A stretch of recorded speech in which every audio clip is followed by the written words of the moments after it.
धन्यवाद सभापति महोदय, आपने मुझे एक बहुत ही महत्वपूर्ण मुद्दा उठाने का मौका दिया। सर, कल जब रात फीफा वर्ल्ड कप में हमारे देश की अभिनेत्री उस फीफा ट्रॉफी का कर्टन रेजर कर रही थी तो वाकई दिल जो है गदगद हो गया, हमारा हौसला जो है वो बढ़ गया। लेकिन इस देश में देखने में आया है पिछले दिनों कि रंग को भी धर्म के आधार पर बांट रहे हैं और रंग के नाम पर जो है फिल्मों को बैन करने की एक नई प्रथा शुरू हो गई है। मैं सभापति महोदय, इस देश के कई कलाकारों ने अंतर्राष्ट्रीय स्तर पर इस देश की प्रतिष्ठा इतनी बढ़ाई है, किसी से छुपा नहीं है। लेकिन ये एक नया डिस्कोर्स इस देश में शुरू हो गया है कि सत्ता पक्ष के लोग जो है फिल्म बैन करने की मांग करते हैं। सेंसर बोर्ड काहे के लिए आपने बना रखा है? मैं सिर्फ इतना कहना चाहता हूं कि चाहे सत्ता पक्ष के लोग हो या मैं अभी एक बयान पढ़ रहा था, एक कोई उलमा बोर्ड के जो है हजरत का, वो भी कह रहे हैं कि साहब ये जो शाहरुख खान की फिल्म आई है दीपिका पादुकोण की, ये जो है बैन करनी चाहिए। मैं आपके माध्यम से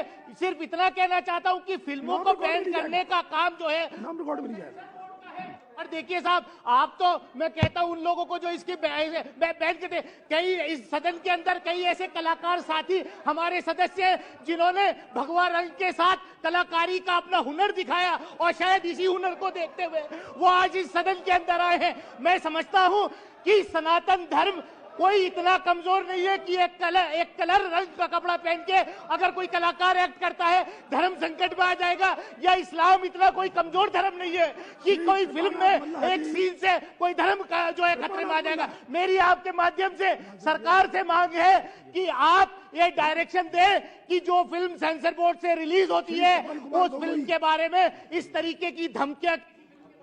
माननीय सभापति महोदय, धन्यवाद। श्री दानिश अली। सभापति महोदय कि आपने मुझे आप काफी लेफ्ट को आ गए जी। मैं आपने बहुत ही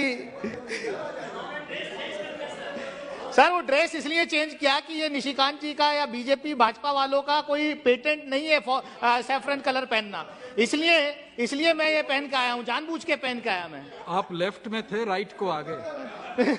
आप राइटिस्ट हो रहे हैं। Thank you sir. Sir thank you sir.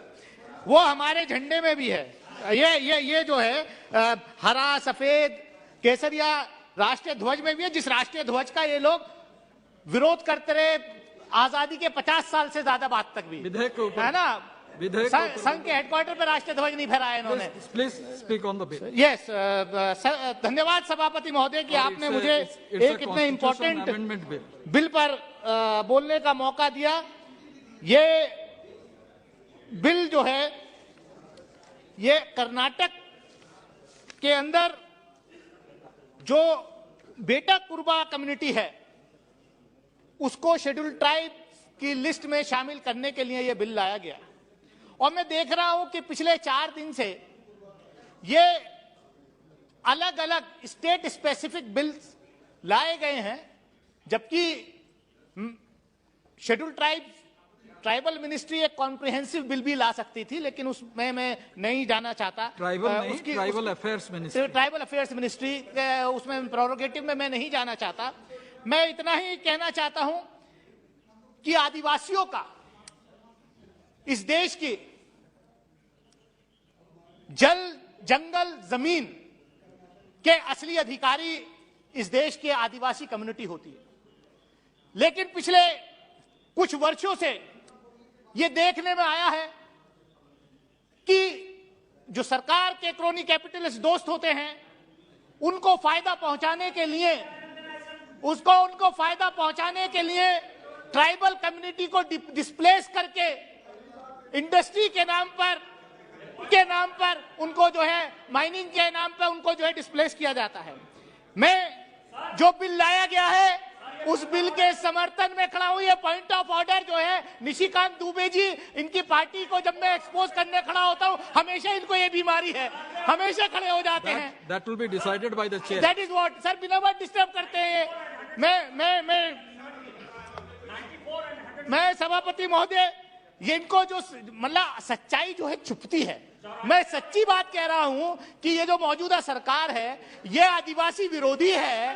ये जो है जो ट्राइबल्स हैं उनके खिलाफ ये काम करती है, उनको उजाड़ने का काम करती है, उनको लगातार डिस्प्लेस कर रही है, उनको कहीं भी कोई काम नहीं किया जा रहा। निशिकांत जी बताइए। आज पहली बार ये निशिकांत जी सर बरसों से 94 sir, राज्यों में लोग इंतजार कर रहे थे, उनको आज schedule tribe the discussion on a motion that the bill or as the case may be, the bill as amended be passed shall be confined to the submission of arguments either in support of the bill or for the rejection of the bill. The member while making the speech shall not refer to the details of the bill further than is necessary for the purpose of argument which shall be of general character. इसका इस bill से क्या लेना है sir?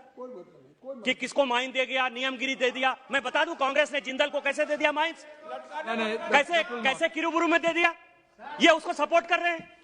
I will go through the details of this. Yes.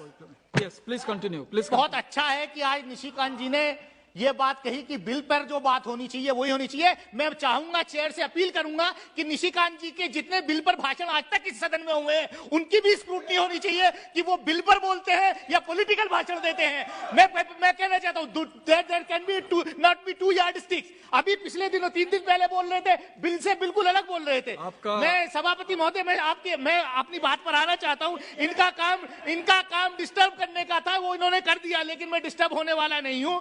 मैं आपके माध्यम से सिर्फ यही कहना चाहता हूं कि देखिए आदिवासी कम्युनिटी के लिए, जिस कम्युनिटी के लिए बिल लाए हैं, सरकार बिल लाई है, अच्छा बिल है, मैं उसका समर्थन करने खड़ा हुआ हूं। लेकिन आप समर्थन मैं बोल रहा हूं बिल के, फिर भी डिस्टर्ब कर रहे हैं। इसके साथ साथ मैं और आपके माध्यम से सभापति ये कहना चाहता हूं कि बेटा कुरबा के साथ साथ जो बीदर गुलबर्गा के इलाके में गोंड कुरबा कम्युनिटी है, उसकी भी बड़ी मांग है कि उनको भी शेड्यूल ट्राइब्स की लिस्ट में शामिल किया जाए। स्टेट से भी यहां पर प्रपोजल आया हुआ है। सभापति महोदय, मुझे याद है 1990-91 के अंदर जब चंद्रशेखर जी इस देश के प्रधानमंत्री हुए थे तो उन्होंने देवेगौड़ा जी को इनवाइट किया था कैबिनेट ज्वाइन करने के लिए, लेकिन उन्होंने कहा कि मुझे कैबिनेट नहीं चाहिए, मेरे स्टेट के जो आदिवासी नायक वाल्मीकि नायक कम्युनिटी के लोग हैं उनको आप शेड्यूल ट्राइब्स का दर्जा दे दीजिए। और चंद्रशेखर जी की सरकार ने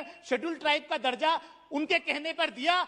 आज कर्नाटक के अंदर 15 शेड्यूल ट्राइब्स की सीट रिजर्व है, सिर्फ उसकी वजह से उस वक्त का जो वो प्रपोजल था। मैं आपके माध्यम से सभापति महोदय मैं इतना ही कहना चाहूंगा। आप अपने अनुभव से बताएं। मैं इतना ही कहना चाहूंगा सभापति महोदय कि 1950 का जो ऑर्डर है ये अमेंड बार हो रहा है। इसमें मैं सरकार से ये भी अपील करूंगा, ये तो ट्राइबल अफेयर्स मिनिस्ट्री का है, लेकिन आप सरकार से मैं मांग करूंगा कि इस देश में जाति जनगणना होनी चाहिए और जाति जनगणना के रिजल्ट जो है वो संसद के अंदर आने चाहिए। जिसकी जितनी आबादी उसकी उतनी भागीदारी, दूध का दूध पानी का पानी हो जाएगा। ये सरकार जाति जनगणना से क्यों भाग रही है? जाति जनगणना होनी चाहिए। बहुत बहुत धन्यवाद।